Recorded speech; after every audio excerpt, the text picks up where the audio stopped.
nakaupo, subukan nyo namang tumayo.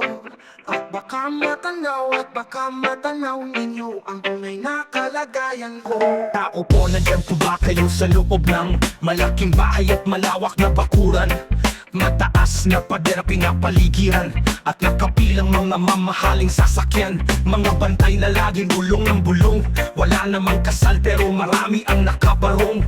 Lumakas man ang ulan ay walang butas ang bubong. Mga plato at kutsara na hindi kilala ang tutong. At ang kanin ay simputi ng gatas na nasa kahon. At kahit na hindi Pasko sa lamesa ay may hamon. Ang sarap sigurong manirahan sa bahay na ganyan. Sabi pa nila ay dito mo rin matatagpuan ng tao na nagmamay-ari ng isang upuan na pag may pagkakatao'y pinag-aagawan.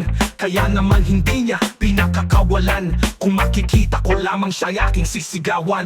Kayo po na nakaupo, subukan nyo namang tumayo. At baka matanaw ninyo ang tunay na kalagayan ko. Kayo po na nakaupo, subukan nyo namang tumayo.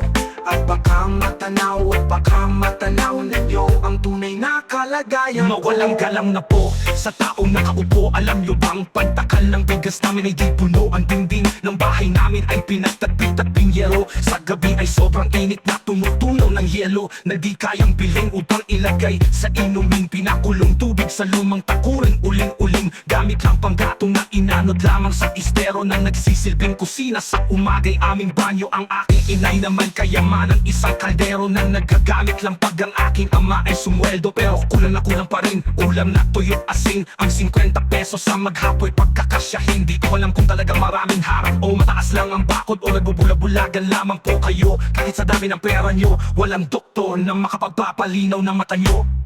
Kaya wag kang masyadong halata, bato-bato sa langit.